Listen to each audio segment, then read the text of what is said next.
People always diss the last 40 chapters of Dream of the Red Chamber, and yeah, there are some legit reasons to criticize them. Like this dude Jiang Sun, the Taiwanese scholar, he straight up refuses to talk about those last 40 chapters when he discusses Dream. He's all about the first 80 chapters, basically saying the last 40 are garbage. But you know what? Those last 40 chapters actually have some literary value. If they were really written by Gao Yi, it would have been a real challenge for him to keep the story going. Like, how does Daiyu kick the bucket? How are those last 40 chapters even written? It's all about this scene where Sister Big is bawling her eyes out behind a rockery. And guess what? Daiyu just happens to stroll by and overhear the waterworks, clueless about what's going on. So she goes up to Sister Big and asks her, and Sister Big, being a total airhead, spills the whole deal. I was just messing around earlier, 'cause it's all in those last 40 chapters. Fengjie wants to pull a switcheroo with Baochai and Daiyu. Baochai is supposed to marry Baoyu, but she's gonna pretend to be Daiyu. It's like a full-on identity swap. And they take advantage of Baoyu losing his precious jade and going bonkers, so they secretly carry out the plan. Anyone in the know has been ordered to keep their traps shut. And get this, even Sister Big is in on it. Can you believe it? She's clueless about keeping secrets, ain't she? She once cracked a joke about it. She was like, what should we call Baojia in the future? Should we call her Baojia or Second Mistress Bao? And one of the maids by Grandma Jia's side slapped her for blurting that out. I mean, it's some top secret stuff, how can she just blabber about it? So Sister Big, feeling all hurt, goes off to some hidden spot to cry, and Daiyu just happens to stumble upon her. And guess what? Sister Big spills the beans to Daiyu about the whole shebang, and she even grins and spills more deets, like how the old lady and others are planning to marry her off. After finding out about this, Daiyu must be feeling like she's finally got the answer she's been waiting for all these years. So, how's she gonna react? If we were following today's TV drama script, she'd probably just faint and that'd be the end of it. But how should we really write this part? So, in chapter 96, on that day, after breakfast, Daiyu and her girl Zijuan were on their way to Grandmother Jia's place. Meanwhile, Baoyu, all spaced out and lost in thought after losing his precious jade, had Grandmother Jia worried sick. She decided to keep him close by her side instead of letting him stay at the Yihong chamber. And on this particular day, Daiyu was heading to Grandmother Jia's place not just to pay her respects, but also to shake off her own boredom. So, after leaving the Xiaoxiang Pavilion and taking a few steps, she suddenly remembered she'd forgotten her handkerchief. She sent Zijuan back to get it and then continued walking slowly. When she reached the back of the Qinfang Bridge, where she and Baoyu had once buried flowers together, she heard someone sobbing behind the rocks. She couldn't tell whose voice it was, but as she got closer, she saw a maid with thick eyebrows and big eyes crying there. Daiyu couldn't figure out why this silly girl was so upset. Turns out, she'd probably been scolded by the older girls in the house for saying something wrong. And when Daiyu took a closer look, she didn't recognize her at all. When the maid saw Daiyu, she stopped crying and wiped her tears. Daiyu asked her why she was so sad, and the maid, still teary-eyed, said, "Miss Lin, tell me if this is fair. I didn't understand what they were saying, and I said something wrong. Does my sister have to hit me for that?" Daiyu was clueless about what she was talking about and asked, "Which sister are you talking about?" The maid replied, "It's Miss Pearl." That's when Daiyu realized she was from Grandmother Jia's chamber and asked for her name. The maid said, "I'm silly big sister." Daiyu chuckled and asked why her sister hit her and what she had said wrong. The maid replied, "Why? It's all because of our master Baoyu marrying Miss Bao. Daiyu was hit with those words like a bolt out of the blue, her heart all over the place. She pulled herself together and told the maid, "Come with me to this spot." They went to a quiet place, the same spot where they had buried the peach blossoms. There, Daiyu asked, "What did slapping you have anything to do with Master Baoyu marrying Ms. Bao?" The maid explained, "Our old madam and second madam were talking about it. Since Master is about to leave, they said they need to hurry and discuss bringing Miss Bao over as Master Baoyu's wife. First, it's to make Master Baoyu happy, and second," here she looked at Daiyu and smirked, "it's to handle it quickly and also to find a home for Miss Lin." Daiyu was floored. The mystery she'd been pondering for years was finally unraveled.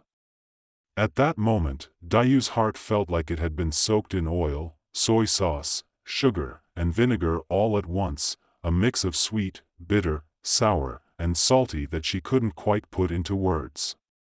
After listening for a while, she shivered and said, "Don't mix things up, if you do and someone hears, you'll get hit again. Now go." With that, she tried to head back to the Xiaoxiang Pavilion, but her body felt as heavy as a ton of bricks, her feet as soft as cotton. She could only take slow, hesitant steps, feeling like her feet were going in circles, making the already long path even longer. Zizhuan arrived, got the handkerchief, but didn't see Daiyu. She looked around and found Daiyu, pale and unsteady, her eyes wandering aimlessly. She also saw another maid walking ahead, too far to recognize. Puzzled, she hurried over and gently asked why Daiyu had turned back and where she was going. Daiyu, in a daze, replied that she was going to ask Baoyu.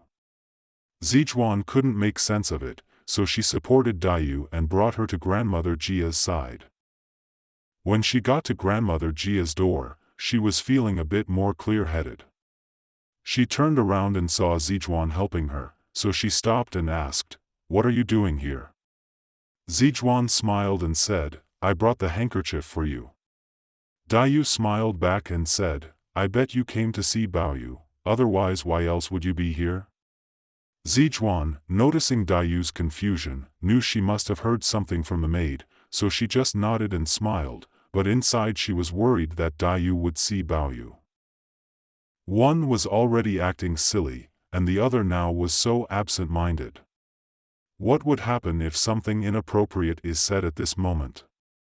Although Zizhuan thought so, she didn't dare to go against it, so she had to support her and bring her in. But Daiyu was acting weird. She didn't seem as gentle as before and didn't even need Zizhuan to open the curtain for her. She just lifted it herself and quietly walked in. Grandma Jia was taking a nap in the room. The maids were either goofing around or dozing off, or taking care of the old lady. Shiren was the one who heard the curtain and came out of the room. When she saw it was Daiyu, she stepped aside and said, "Miss, come on in." Daiyu asked, "Is Baoyu home?" Shiren didn't know and was about to answer when she saw Zizhuan behind Daiyu, making faces and gestures, but Shiren didn't get it and didn't dare to speak. Daiyu just ignored them and walked into the room. She saw Baoyu sitting there, not even bothering to get up and offer her a seat, just grinning like a fool. Daiyu sat down and grinned back at Baoyu. They didn't say hi, talk, or offer each other a seat, just kept on grinning like fools at each other. Seeing this, Shiren was clueless, but couldn't do anything. Suddenly, she heard Daiyu say, "Baoyu, why are you sick?" Baoyu replied with a smile, "I am sick for Miss Lin." Shiren and Zizhuan were shocked and tried to change the subject, but the two of them fell silent again and continued to grin like fools. The tragic love story of Baoyu and Daiyu had reached this point. What else could they do? They couldn't cry, so they laughed. When the most profound tragedy occurs, the people involved can probably only laugh. Besides laughter, what else is there to say? So they just kept on laughing at each other. In this situation, Shiren and Zijuan didn't know what to do. Shiren whispered to Zijuan, "Miss isn't feeling well, let me ask Zhouwen to help you take her back to rest." Then she turned to Zhouwen and said, "You and Zijuan, take Miss Lin back." When Daiyu heard this, she stood up by herself and looked at Baoyu, still smiling and nodding. Zijuan urged, "Miss, let's go home and rest." As soon as the word home was mentioned, Daiyu said, "Yeah, it's time for me to go home." With that, she turned around and walked out with a smile, not needing any help from her maids, walking faster than usual. Zijuan and Zhouwen quickly followed behind. Once Daiyu left Grandma Jia's courtyard, she kept walking without any hesitation. She wouldn't get lost again. And she walked faster than before. Daiyu continued to smile as she made her way to the Xiaoxiang Pavilion. Not far from the entrance, Zijuan finally spoke up, "Oh my Buddha, we're home." As soon as she said that, Daiyu's body suddenly slumped forward, and she spat out a mouthful of blood with a loud wah. When we first read Dream of the Red Chamber, didn't we always have that suspense in our hearts? I mean, later on, everyone in the world and all Chinese people knew that their love was a tragedy, but if it's your first time reading, and you have not heard anyone talk about it, what happened to them later, when you read to this point, the power of this tragedy will really grab hold of your heart. Even now, I can still remember the feeling when I first read Dream to this point, a feeling that's just indescribable. So, I think this part must be a really successful tragedy. How should this ending be written?